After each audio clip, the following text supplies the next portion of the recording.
Video को like करके आगे शेयर जरूर कर देना। हो रही है लेकिन चेहरे पे अनवार बढ़ते जा रहे हैं। ये सारे तो बुजुर्गों का है ही है। अगर उनको नहीं देखा कम से कम अपने अमीर का चेहरा देखो। सुभान अल्लाह, नारे तकबीर, नारे रिसालत, अमीर सुन्नी दावत इस्लामी। इन उलमाए किराम का चेहरा देखो। उम्र बढ़ती है तो चेहरे पर झुर्रियां आती है, लेकिन जो लोग अल्लाह से डर के गुनाह से बचते हैं, जैसे जैसे उम्र ढलती चली जाती है चेहरे पर शबाब आता चला जाता है। ये गुनाह से बचने की बरकत है। इसलिए मैं अपनी कौम के जवानों से कहता हूं, अल्लाह के बंदो, कोई कुछ करे न करे, अल्लाह देख रहा है। इन्नल्लाह काना अलैकुम रकीबा, बेशक अल्लाह तुम पर कड़ी निगरानी फरमा रहा है। और दूसरी आजाब अल्लाह के रसूल अलैहिस्सलाम फरमाते, अल्लाह उसकी रोजी को काट देता है, उसकी रोजी में कटौती कर देता है, उसकी रोजी को घटा देता है। अल्लाह अकबर। मेरे प्यारे आका अलैहिस्सलातु व तस्लीम के प्यारे दीवानों, और तीसरी चीज मेरे आका अलैहिस्सलाम फरमाते हैं, उसकी उम्र भी घटा दी जाती है, उसकी उम्र भी कम कर दी जाती है। आज हर बंदा चाहता है ज्यादा जीऊं, आज हर बंदा चाहता है रोजी हो, हर बंदा किसी न किसी तावीज लिखने वाले के दरवाजे पर है। मैं तावीज लिखने का या देने का मुखालिफ नहीं हूं, लेकिन एक बात आपसे कहता हूं, रातों को पाप की अड्डी आबाद करोगे, रातों को जिना की अड्डी आबाद करोगे, रातों को जराइम की अड्डी आबाद करोगे, और अल्लाह जिना की वजह से तुम्हारी रोजी उठा ले, तो मैं मजाक के तौर पे नहीं कह रहा हूं, सिर्फ जुमले के हवाले से कह रहा हूं, जिसकी रोजी अल्लाह उठाए, मुल्ला का तावीज उसकी रोजी में बरकत कैसे पैदा कर सकता है। याद रखना, मैं मुल्ला मजाक उड़ाने के लिए नहीं कह रहा हूं। अगर आप सदियों पीछे जाएंगे तो मुल्ला उस शख्सियत को कहते थे जो इल्म के एतबार से अपने दौर में सबसे नुमाया और इम्तियाजी शान रखते थे, जैसे हजरत मुल्ला अली कारी रहमतुल्लाह तआला अलैह। इस तरीके से और भी लोग हैं। इतनी बात जरूर कहूंगा, जिसकी रोजी अल्लाह उठा ले, मुल्ला का तावीज उसमें बरकत पैदा नहीं कर सकता। इसलिए मुसलमानों, अगर उल्टी गिनती शुरू हुई है तो कभी सोचा भी होता, कहीं हमने जिना तो नहीं किया, कहीं हमने बुराई तो नहीं की। आज एक बात आपको कहता हूं, थोड़ा सा एक रिवायत पढ़ दूं, उसके बाद आगे चलते हैं। गौर से सुनना और अपने आप के हाल पर रहम करने की कोशिश करना। नहीं किसी पे रहम करते, कम से कम अपने आप पर रहम करो। फकी अबुल्लाह समरकंदी रहमतुल्लाह ताला अलैह एक तवील हदीस लिखते हैं, जिसको इख्तिसार के साथ मैं पेश कर रहा हूं। हर बंदा सोचे, दरअसल लोग तकरीर सुनते हैं तो ये सोचते हैं नसीहत तो किसी और को हो रही है, मौलाना किसी और से मुखातिब है। याद रखना, ये बात तकरीर और वाज़ो नसीहत के उसूल में से है। वाइज अपने आप को भी अल्लाह की अदालत में खड़ा रखे और अपनी कौम को भी अल्लाह की अदालत में खड़ा रखे, और हर बंदा सोचे ये खिताब सिर्फ मुझसे है और मुझी से है, मुझे को अमल करना इस पर, बस और कुछ नहीं। अब तक यही है, हम कहते हैं तू सुधर, वो कहता है तू सुधर, वो कहता है तू सुधर। ये तू में सारा नुकसान हो रहा है। कुरान कहता है, या अय्युहल्लज़ीना आमनू अलैकुम अनफुसकुम, ऐ ईमान वालों अपने आप की पहले फिक्र करो, पहले अपनी फिक्र करो। हमें हमसे खिताब है। अल्लाह के रसूल गैब दा नबी, आखिरी नबी का फरमान सुनो और लरस जाओ, अपने आप पर रहम करो। मई की गर्मी में हाय हाय करने वालों, मई की धूप बर्दाश्त न रखने की मई की धूप बर्दाश्त न करने की ताकत न रखने वालों, मई की धूप बर्दाश्त करने की ताकत नहीं है जिस्म में, मक्खी और मच्छर के डंक को सहने की ताकत नहीं है जिस्म में। अल्लाह अकबर। आंखों के अंदर कचरा चला जाए, बर्दाश्त करने की ताकत नहीं है। छोटा सा कांटा चुभ जाए, बर्दाश्त करने की ताकत नहीं।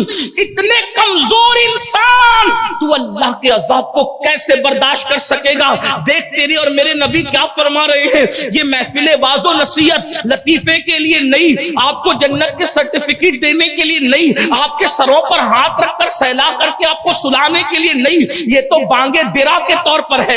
ये घंटी बज रही है, सोने वालों जागते रहियो, सोने वालों जाग जाते रहिए। मेरे इमाम ने कहा था सूना जंगल रात अंधेरी छाई बदली काली है, सोने वालों जागते रहियो चोरों की रखवाली है। आंख से काजल सांप चुरा ले या वो चोर बला के है, तेरी गठरी टाकी है और तूने नींद निकाली है। सोना बन है सोना पास है, सोना जहर है उठ प्यारे, तू कहता है नींद मीठी तेरी मथी निराली है। अल्लाह अकबर। ये जो चोर है ना, चोर ये सिर्फ बदअकीदे नहीं है, बदअकीदों के साथ अपना नफ्स भी बदतरीन दुश्मन है। कहते हैं रजा नफ्स दुश्मन है, दम में न आना। कहां तुमने देखे हैं चंद्राने वाले जो सबसे बच जाता है। नफ्स से बचना मुश्किल होता है, नफ्स सबसे बड़ा दुश्मन है। रमजान शरीफ में शैतान तो कैद में चला जाता है लेकिन नफ्स कैद में नहीं जाता। याद रखना, नफ्स वो शरीर घोड़ा है, उसको थोड़ी भी ढील दोगे तो वो जहन्नम में ले जाकर के गिरा देगा। इसलिए गौर से सुनना, तुम्हारे और मेरे सच्चे नबी खातिमुन नबीयीन कायदुल मुरसलीन गैब दा नबी हम पर एहसान करते हुए जहन्नम के अहवाल पहले के पहले बता रहे हैं। मेरे आका फरमाते हैं क़यामत के दिन जानी इस हालत में आएंगे, क़यामत के दिन ज़िना करने वाले। मैं थोड़ा सा अपने बुजुर्गों से उलमा से माफी चाहते हुए मैं खुलकर अपने जवानों के सामने बात रखना चाह रहा हूं, ताकि जो बेपढ़े लिखे मेरी तरह कुछ महफिल में आए होंगे उन लोगों तक भी बात पहुंच जाए और वो भी समझ जाए, ताकि कोई ये ना समझे कि बात मुश्किल थी इसलिए समझ ना सका। मैं माजरत चाहते हुए अगर किसी के कानों पर मेरे जुमले गिरा लगे, अदब से हल्के लगे, मकाम और मियार से गिरे हुए लगे, मैं उनसे पहले ही माजरत चाहता हूं। लेकिन इतना जरूर है, मुझे अपनी कौम से आज बात कह लेने दे। अगर मुझे हुक्म दिया गया है, अल्लाह अल्लाह ज़िना करने वाले लड़के और लड़कियां गौर से सुने,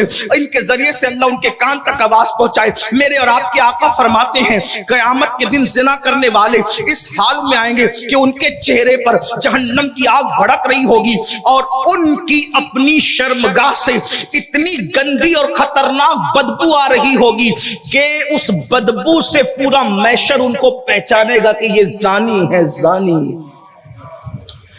हंसने की बात नहीं, सिर्फ समझाने के लिए एक बात कहूं।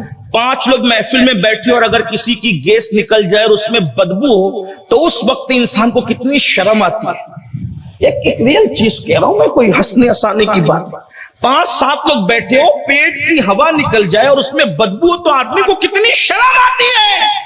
जहां सहाबा होंगे, औलिया होंगे, अंबिया होंगे, वहां जानियों की शर्मगाह की बदबू मैदान महशर वालों के दिमाग को चाटेगी, बेचैन करेगी और लोग उनकी शर्मगाहों की बदबू को देखकर पहचानेंगे कि ये जानी है, जानी। रात रात भर ज़िना करके सुबह को कीमती इत्र लगाकर घर से निकलने वालों, आप मसनूई तौर पर अपने जिस्म को आज महका सकते हो, लेकिन अल्लाह को नाराज करने वालों, अल्लाह की खुफिया तदबीर से डरो, आज तौबा करो, वरना कल तुम्हारी नापाक और बदबूदार शर्मगाह की वजह से लोग तुम्हें पहचानेंगे। अल्लाह के सच्चे नबी सल्लल्लाहु अलैहि वसल्लम फरमाते हैं, और जब उनकी बदबूदार शर्मगाह की वजह से लोग उनको पहचानेंगे तो उस वक्त उनको मुंह के बल घसीटते हुए फरिश्ते जहन्नम में ले जा रहे होंगे। हाय हाय क्या बनेगा। 2-2, 3-3 मिनट की लज्जतों की खातिर मेरे अल्लाह को नाराज करने वालों, क्या अल्लाह ने निकाह का तसव्वुर नहीं दिया? क्या अल्लाह ने निकाह की इजाजत नहीं दी? अरे नादान, कोई नेकी ऐसी है जो एक नबी ने की, दूसरे नबी ने नहीं की, तीसरे नबी ने की, चौथे नबी ने नहीं की। बहुत सारी नेकियां ऐसी है, बहुत सारे ऐसे काम हैं जिनको हम नेकी कहते हैं, लेकिन एक नबी ने की, दूसरे नबी ने नहीं की। उनके जमाने में ऐसे हालात नहीं थे। इस तरीके से आप देखते चले जाए, बहुत सारे नबी शहीद हुए, दूसरा नबी शहीद नहीं हुआ। इसी तरीके से और देखें, किसी नबी ने हिजरत की, दूसरे नबी ने हिजरत नहीं की। किसी नबी ने बीवी के साथ हिजरत की, किसी नबी ने बगैर बीवी की हिजरत की। किसी नबी ने बीवी बच्चों के साथ हिजरत की, किसी नबी ने यूं ही अकेले हिजरत की। यानी नेकियों के अंदर ऐसा हुआ है। लेकिन निकाह ऐसी इबादत और नेकी है, हर नबी ने की है। कोई नबी का दामन निकाह से खाली नहीं है, सिवाय एक नबी हजरत ईसा अलैहिस्सलाम के। और ईसा अलैहिस्सलाम ने भी इसलिए निकाह नहीं किया क्योंकि आप कयामत के करीब जमीन पे आने वाले थे, इसलिए निकाह को मौकूफ रखा गया। इंशाअल्लाह जब मेरे आका अलैहिस्सलाम के फरमान के मुताबिक ईसा अलैहिस्सलाम जमीन पे तशरीफ लाएंगे तो उस वक्त वो निकाह भी फरमाएंगे। इस तरीके से हर नबी निकाह वाला होगा। अल्लाह अकबर। बताओ, जिस इस्लाम ने कहा निकाह को इतना आसान कर दो कि ज़िना करना मुश्किल हो जाए, उस मजहब के मानने वाले जालिमों ने निकाह को इतना मुश्किल किया कि ज़िना आसान हो गया, ज़िना फैल गया, ज़िना की बदबू फैल गई। हमारे बुजुर्गों ने लिखा निकाह इतना आसान था कुरूने उला में कि अगर किसी की एक बीवी मर जाती तो उसका जनाजा उठने से पहले पहले अगर वो दूसरा निकाह करना चाहे, किसी ने किया नहीं, अगर करना चाहे तो कर सकता था। इतना आसान था निकाह, इतना आसान था निकाह। बेवाओं का निकाह भी आसान था। आजकल तो हाल ये शराफत की अलामत यह है कि मैं 24 साल में बेवा हो गई तो दूसरा निकाह नहीं करूंगी, मैं सबसे ज्यादा शरीफ। फिर बाद में चाहे और अफवाहें घूमती रहे और मामलात होते रहे, मैं कुछ नहीं कहता इस पर। शराफत बेवा होकर घर बैठने का नाम नहीं है। अस्मा बिन्त उमैस से बढ़ करके इस दौर में कौन शरीफ खातून हो सकती है? हजरत अस्मा का पहला निकाह हजरत जाफर तैयार के साथ हुआ। हजरत जाफर की शहादत हुई, वो नहीं रुकी, उन्होंने सैयदना सिद्दीक अकबर के साथ निकाह किया। सिद्दीक अकबर का विसाल हुआ।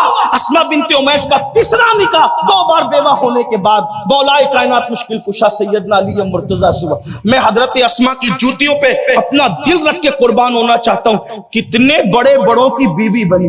एक तो हजरत जाफर तैयार की बीवी बनी, जब बेवा हुई तो सिद्दीक अकबर अफजलुल बशर बादल अंबिया बी तहकीक उनकी बीवी, फिर उनके विसाल के बाद मौलाए कायनात की बीवी बनी, और उसके बाद मौला मुश्किल कुशा करमल्लाहु ताला वजहुल करीम के साथ रही। खुद अम्मा खदीजतुल कुबरा 2 बार बेवा होकर तीसरा मर्तबा निकाह हुजूर अलैहिस्सलाम के साथ हुआ। बेवा होकर निकाह न करना यह तकवा नहीं है, बल्कि कोशिश करो अपनी बेवा खवातीन का निकाह करने की। और आपसे तो मैं ये बात कहना चाहता हूं, भिवंडी वालों, बेवाओं से निकाह करने में शर्म मत करो। बेवाओं से निकाह करो, नहीं कर सकते कमानियों से करो, जिना मत करो। एक तकरीर में मैंने लोगों को कहा जिना मत करो, 2-2, 3-3, 4-4 बीवियां करो। कुछ लोग मुझसे झगड़ने लग गए क्योंकि तू ये लोगों को बिगाड़ने निकला है। मैंने कहा मेरे जुमले पे तो गौर करो, मैं मौलाना लोग को थोड़ी बोल रहा हूं, मैं तो उनको बोल रहा हूं यार तू एक बीवी पे तेरा जी नहीं भरता, फिर भी तू जिना करने जाता है, तो जिना मत कर, निकाह कर। 2 रखकर भी तेरा दिल नहीं भरता तो 2 पे जिना मत कर, निकाह कर, तीसरी कर। तीसरी पर भी तेरा जी नहीं भरता तो जिना मत कर, चौथा निकाह कर। लोग कहते हैं कैसे जालिम लोग हैं, 3-3, 4-4 निकाह की बात करते हैं। मैंने कहा तुम्हें पता ही नहीं मेरे इस्लाम का हुस्न। इस्लाम से पहले लोग 100 बीवियां रखते थे, 99 रखते थे, 80 रखते थे, 70 रखते थे, 75 रखते थे, 300 रखते थे। जब इस्लाम आया तो इस्लाम ने सैकड़ों लातेदाद का तसव्वुर खत्म किया। लोग भौंकते, इस्लाम ने कहा 4 इस्लाम ने क्या कहा, तुझे क्या खबर। इस्लाम के हुस्न की इंतहा तक तो बड़े बड़े मुहक्किकीन की रिसाई नहीं हो सकी। खड़े होकर इस्तिंजा करने वाले क्या जाने इस्लाम की खूबसूरती को, क्या बकते हो। 4 इस्लाम ने 4 नहीं दी।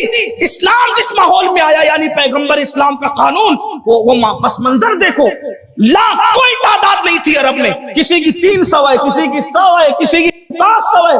खुद जो खड़े होकर इस्तिंजा करते उनके यहाँ 3300 है। अगर नाम ले तो फिर दुख होता है लोगों को। लेकिन एक बात कहो, इस्लाम ने किया क्या, ये इस्लाम का हुस्न है। इस्लाम ने कहा फन्किहू मा ताब लकुम मिनन निसा मसना व सुलासा व रुबा फइन खिफ्तुम अल्ला तादिलु फवाहिदा। इस्लाम ने कहा जो तुम्हें पसंद आए उन औरतों से निकाह करो। तो गए अल्लाह, जो जिधर नजर उठे उधर ही भाग जाए, उधर भाग जाए ना, नहीं, जो पसंद आए उनसे निकाह करो। कितनी? मसना 2-2, सुलासा 3-3, रुबा 4-4। फिर उसके बाद इजाजत दी और कैद लगाई, अल्लाह तादिलु फवाहिदा, और उनके दरमियान इंसाफ नहीं कर सकते तो एक ही पे इक्तिफा करो। ए इस्लाम, ये तेरा एहसान है कि 500-500, 300 करने वालों को तूने 4 पे ला के खड़ा कर दिया। इस्लाम का एहसान है औरतों पर। इस्लाम ने 4 पे ला के खड़ा किया है। लेकिन आपसे कहता हूं, अगर जिना को रोकना है, निकाह को आम करना पड़ेगा। और ये बात भी मैं किसी खौफ के बगैर कहता हूं, अगर एक बीवी के बाद जिना से नहीं रुकते, मुझे उन जालिम माँ बाप भाइयों पर भी अफसोस है। मुझे ये ख्याल भी है, भिवंडी वाले इसके बाद ना बुलाना चाहे तो शौक से ना बुलाए। ना मुझे कहीं जाने का शौक है और न किसी के बुलाने का मैं मुंतजिर हूं, इसलिए कि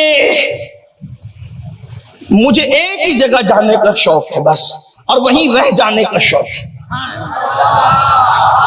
वो मेरे महबूब का आस्ताना, मेरी मंजिल है उनका आस्ताना, मुसलसल एक सफर है और मैं हूं। वहां जाने का शौक है, वहीं रह जाने का शौक। एक बात आपसे कहूं भिवंडी वालों, अगर बच्चा जिना करते पकड़ाए, पूरा समाज उसकी हिमायत में खड़ा रहता है। बाप भी, भाई भी, बहन भी, मामू भी, ससुराल वाले भी। जिना करते पकड़ाएगा, सब खड़े रहेंगे। लेकिन अगर उसने जिना से बचने के लिए दूसरा या तीसरा निकाह कर लिया तो माँ कहती मेरे से तेरे से मेरा कोई ताल्लुक नहीं, बाप कहता मेरा तेरे से कोई ताल्लुक नहीं। कितना जालिम माशरा है। जिना को सिर्फ निकाह की वजह से कंट्रोल किया जा सकता है। मैं इनको नहीं, एक बेचारे नाखा एक बार एक प्रोग्राम में मेरे साथ हो गए, वो लाइव प्रोग्राम में कहा, हजरत आपकी सब बात अच्छी है, आपकी दूसरी निकाह की बात अच्छी नहीं करते। मैं कहा